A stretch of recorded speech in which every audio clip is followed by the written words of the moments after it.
여러분 안녕하십니까. 마하나임 뉴스입니다. 아까 그 동아일보의 사설을 소개하면서 말이죠. 사실 그 마음이 편치가 않았습니다. 언론이라는 것은 아까도 얘기를 했습니다만은 그 사회의 공기라고 그러죠. 공통적으로 공용적으로 사용할 수 있는 그런 이제 공적인 기구다 그런 것이죠. 그러면은 뭐 불편부당하게 정보를 제공해야 될 것입니다. 그리고 또 공기라는 의미는 이제 우리 에어 아시죠? 공기가 오염되면은 모든 질병에 이제 그 발생이 되죠. 그래서 공기가 오염되면 되지 않는다. 언론이 오염이 되면은 되지 않는다. 그러면은 말이죠. 사회가 어두워진다는 것입니다. 동아일보와는 상반되게 말이죠. 문화일보의 오늘 사설에 한번 소개를 드립니다. 이분들은 아주 정확하게 객관적으로 얘기를 하는 것 같습니다. 직접 기사를 보면서 한번 말씀을 드리겠습니다. 예, 문화일보 이제 오피니언인데요. 사설입니다. 제목이 이렇게 되어 있습니다. 헌법재판소 윤 대통령 심판 더 신중을 기하고 한덕수 총리 탄핵안은 신속히 기각해야 된다. 문제 그런 사실인데요. 정확한 것이죠. 왜냐하면 윤석열 대통령께서 비상계엄을 선포한 것이 말이죠. 국정마비, 그 무차별 탄핵, 그것도 이제 하나의 원인이 되었단 말입니다. 그러면은 윤석열 대통령의 비상계엄이 옳은지 옳지 않은지를 판단하기 위해서는 그동안의 국무위원들의 탄핵이 정당했느냐 안 했느냐 이것도 심사를 해야 되는 것 아닙니까? 물론 이제 대통령 탄핵 후에 총리가 이제 탄핵이 되었습니다만은 지금은 말이죠. 빨리 총리 탄핵 그 심리가 종결이 됐습니다. 그럼 빨리 결정을 해야 됩니다. 근데 왜 이렇게 이제 오랫동안 두고 있는지 모르겠고요. 최상목 경제부총리가 대통령 대행, 총리까지 권한 대행을 하니까 이 업무가 얼마나 지금 그 막중하고 말이죠. 부담이 되지 않겠어요? 그래서 빨리 총리를 복귀가 될 수 있도록 빨리 결정을 해야 된다. 그런 내용입니다. 자, 한번 들어가 보겠습니다. 이 사설을 제가 이제 오늘 습관이죠. 보니까 내용이 이렇게 되어 있습니다. 윤석열 대통령에 대한 구속 취소 결정은 형사재판은 물론 탄핵 심판에서 절차의 정당성이 얼마나 중요한지 새삼 일깨워졌다 그랬습니다. 그러니까 말이죠. 결과가 아무리 좋더라도 절차, 과정, 시작이 잘못된 것은 인정을 받을 수가 없는 것이죠. 자, 그래서 이어서 이렇게 설명을 합니다. 그간 제기된 수많은 절차적 흠결을 돌아보면 서울중앙지법재판부의 구속 취소 결정과 심우정 검찰총장의 석방 지휘는 합당했다. 그럼에도 야당이 크게 반발하는 배경에는 헌법재판소의 윤 대통령 탄핵 심판인 결정이 지연될 수 있다는 우려도 작용한다. 선거법 2심 선고일, 그러니까 이재명 선거법이죠.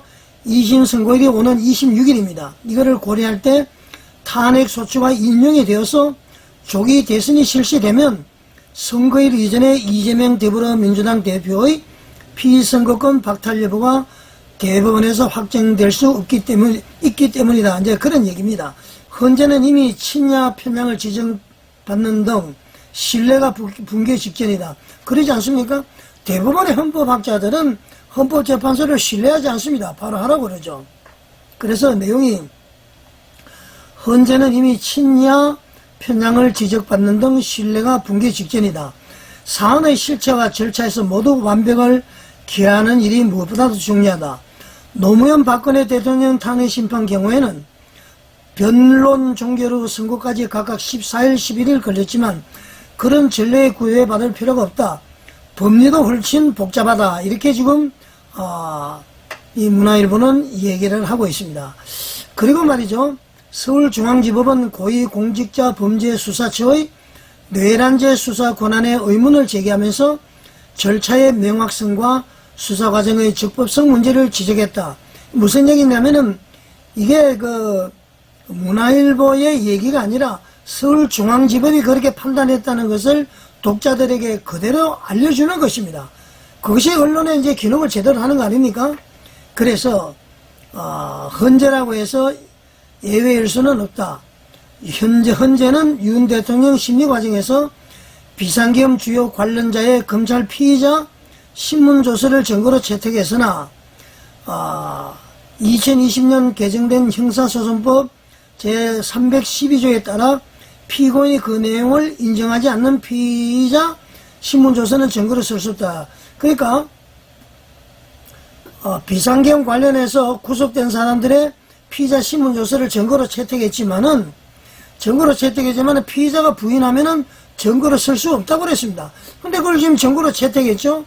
그리고 또 밑에 나와 있습니다만은 이 헌재법 32조에는 말이죠, 재판이나 수사가 진행 중인 사건에 대해서는 기록을 받을 수가 없습니다. 그러니까 증거로 채택할 수가 없는데, 이 헌법재판소는 말이죠, 모든 자료를 다 받아서 증거로 채택을 했습니다. 말장난 이렇게 이야기하는데 무슨 얘기냐면은 말이죠, 원본을 받은 것이 아니라 사본을 받았기 때문에, 이런 경우가 안 했습니까? 수사기록이 물론 원본, 복사본, 사본이죠. 내용이 다릅니까? 원본이나 사본 내용이 똑같습니다. 그러니까 그 기록을 송부할 수 없다. 이것을 지금 헌법재판소는 어기고 있는 것이죠. 그래서 최고법원의 위상에 어울리지 않는 말장난으로 명백한 법률 위반이다. 저희 마음라인 뉴스에서도 몇 번째 보도를 해드렸습니다. 자, 이러기 때문에 말이죠, 우리는 헌법재판소에 나와서 날마다 외쳐야 되고요, 국민혁명이 필요하고 말이죠, 국민정황권의 발동을 지금 대한민국 바로세우기 운동본부 국민혁명원장 정광훈 목사님이 발동을 하지 않았습니까? 이게 말도 안 되는 거 아닙니까? 헌재법 32조에는 말이죠, 재판 중인 사건은 기록을 송부할 수 없다고 그랬어요. 근데 전부 송부를 받아서 증거로 채택했습니다. 그걸 이제 윤 대통령의 심판에 쓰겠다는 거 아닙니까? 그런데 헌법재판소 32조에는 그런 것을 받을 수 없다고 되어 있습니다. 받을 수 없다고 항의를 하니까 뭐라고 그러는지 아세요? 아까 얘기했지만은 원본을 받은 것이 아니라 사본을 받았다. 말도 안 되는 얘기를 하는 것이죠. 원본 내용과 사본 내용이 다릅니까? 같습니다. 그러니까 이게 말도 안 되는 것이다, 이런 얘기죠. 자, 이런 상태에서 지금 보수 쪽 체제 전쟁이니까 보수적 헌법재판관님들이 어떤 이제 스탠스를 취하느냐 아주 중요한데요.